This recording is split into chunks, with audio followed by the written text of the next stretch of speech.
Hello friends, आप सभी का स्वागत है हमारे इस ऑनलाइन वेब ट्यूटोरियल चैनल पे। मैं हूं संजय। तो यहाँ फ्रेंड्स एक और बेसिक कॉन्सेप्ट के बारे में डिस्कस करने वाले हैं कि हमारे CI4 के एप्लीकेशन में डेवलपमेंट मोड और प्रोडक्शन मोड क्या होता है, किस तरीके से हम इन्हें यूज़ कर सकते हैं और ये कितना यूज़फुल है। सो इन सारे बेसिक्स कॉन्सेप्ट को हम इस वीडियो में डिस्कस करने वाले हैं।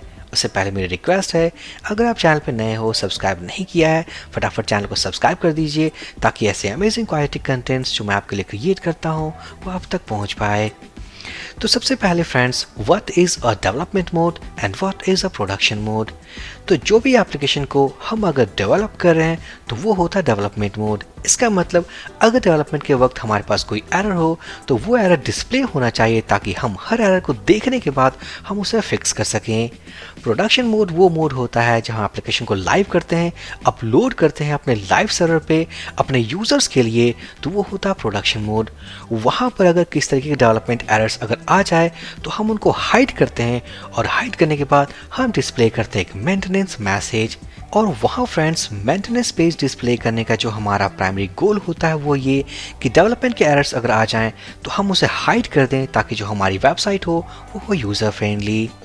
तो बात यह है कि अगर हमारी वेबसाइट अगर डेवलपमेंट मोड में हो तो उस केस में जो एप्लीकेशन का जो मोड होना चाहिए दैट इज़ डेवलपमेंट, अगर वो लाइव हो तो उस केस में होना चाहिए प्रोडक्शन। तो आई थिंक ये जो टर्म्स है प्रोडक्शन एंड डेवलपमेंट ये क्लियर होगा। अब हम बात करते हैं कि अगर हमारे पास CI4 की एप्लीकेशन है तो किस तरीके से इस मोड को हम मैनेज कर सकते हैं। सो यहाँ फ्रेंड्स इस कॉन्सेप्ट को समझने के लिए सबसे पहले हम जाएंगे अपने इस ऐप फोल्डर के अंदर, कंट्रोलर्स के अंदर, और यहाँ पर हम ओपन करने वाले site.php जो कि कंट्रोलर क्लास है। इसके अंदर हम करने वाले हैं कुछ मिस्टेक्स, जैसे कि यहाँ पर मैंने एक वेरिएबल को डिफाइन किया है, दिस इज अ वेरिएबल, और यहाँ पर मैं सेमीकोलन पुट करना भूल जाता हूँ और मैं करने वाला हूँ इको नेम। सो सेव करने के बाद अगर हमारा एप्लीकेशन अगर डेवलपमेंट मोड में हो तो हमारे पास एक प्रॉपर एरर मैसेज आएगा ताकि एरर मैसेज को हम रीड करने के बाद हम इस इशू को फिक्स कर सकते हैं। अगर ये एप्लीकेशन लाइव हो तो उस केस में जो उसका मोड होगा दैट इज़ प्रोडक्शन। तो फर्स्ट हम जाएंगे अपनी इस .env फाइल में और यहाँ पर इस वेरिएबल के वैल्यू को हम करने वाले हैं प्रोडक्शन।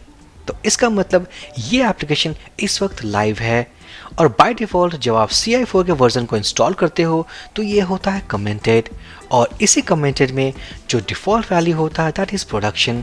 तो यहाँ पर हमने इसे अनकमेंट किया और वही वैल्यू है हमारे पास दैट इज़ प्रोडक्शन।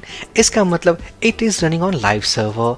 तो सेव करने के बाद डेवलपमेंट सर्वर को स्टार्ट करते हैं जो कि ऑलरेडी स्टार्टेड है, और यहाँ पर अगर मैं टाइप करूँगा अबाउट अस, एंटर प्रेस करूं तो हम देख पाएंगे एक तरीके का मेंटेनेंस पेज जहां पर हमारे पास डेवलपमेंट एरर्स नहीं है। तो इस केस में हम इश्यूज को फिक्स नहीं कर सकते।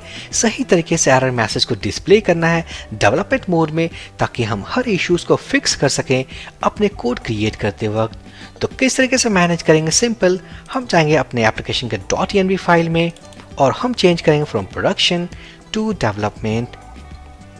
सेव करने के बाद अगर हम रीलोड करें तो हम देख पाएंगे एक proper error message that is syntax error unexpected token echo, और यहाँ पर हमारे पास वो मेथड नेम है, साथ ही साथ लाइन नंबर है। तो हम देख सकते हैं नेम यहाँ पर है दिस इज अ वेरिएबल, साथ ही साथ सिंटैक्स एरर, इसका मतलब हमने सेमीकोलन मिस किया है। तो यहाँ फ्रेंड्स सिंपल इस इशू को फिक्स करने के लिए हम जाएंगे site.php और यहाँ हम इसे ऐड कर देते हैं। ऐड करने के बाद अगर हम रिलोड करें तो हम देख पाएंगे दिस इज अ वेरिएबल। साथ ही साथ अगर हम जाएं अपने इस कंट्रोलर क्लास में कुछ और एरर्स को क्रिएट करते हैं तो यहाँ हमारे पास variable that is name, but print करते वक्त हमने कर दिया name1।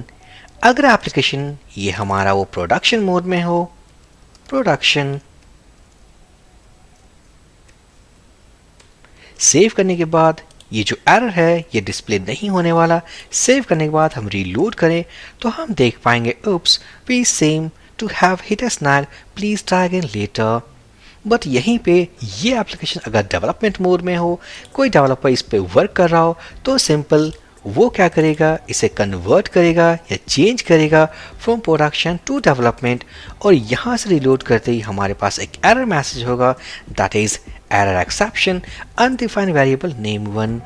सो यहाँ फ्रेंड्स वो डिबग भी कर सकता है। Controller class is also available site.php line number 25 और यहाँ पर अनडिफाइंड वेरिएबल नेम 1। तो हम देख सकते हैं नेम वेरिएबल है, तो सिंपल हम जाएंगे उस लाइन नंबर पे अपने साइट कंट्रोलर क्लास के अंदर लाइन नंबर 25 और हम करने वाले हैं नेम। सेव करने के बाद फिक्स करके रीलोड करें तो हमारे पास एक प्रॉपर मैसेज है। So this is the benefit of using development mode and production mode. और यहाँ फ्रेंड्स एक और बात, अगर आपका एप्लीकेशन डेवलपमेंट मोड में हो तो सिंपल यहाँ पर हमारे पास एक सिंपल सा स्टैटिक मैसेज है, बट अगर हम इसके सोर्स कोड पे जाएं, right click view page source, तो हमारे पास काफ़ी सारे एक्स्ट्रा कोड होंगे, जैसे कि ये स्क्रिप्ट टैग, यहाँ पर ये काफ़ी सारा कोड है एंड दिस इज बिकॉज ये एप्लीकेशन डेवलपमेंट मोड में हो। तो कीप इन माइंड, अगर आप एप्लीकेशन को लाइव अपलोड कर रहे हो अपने किसी रिमोट सर्वर पे अपने क्लाइंट्स के लिए, यूजर्स के लिए, तो कीप इन माइंड इसको चेंज करना है फ्रॉम डेवलपमेंट टू प्रोडक्शन। अगर एक बार हमने इसे अपडेट कर दिया, अपडेट करने के बाद जो एक्स्ट्रा कोड जो एप्लीकेशन ने जनरेट किया था वो रिमूव हो जाएंगे। So this is a variable. So I think friends इस छोटे से वीडियो से आपको पूरा क्लियर कॉन्सेप्ट हो गया होगा that what is development mode and production mode and how we can use it. So I think ये वीडियो काफ़ी इन्फॉर्मेटिव था। सो प्लीज़ लाइक कर दें, कमेंट कर दें, चैनल को सब्सक्राइब कर दें। हम मिलते हैं अपने नेक्स्ट वीडियो में। So for this video session guys, thank you for watching and have a great day.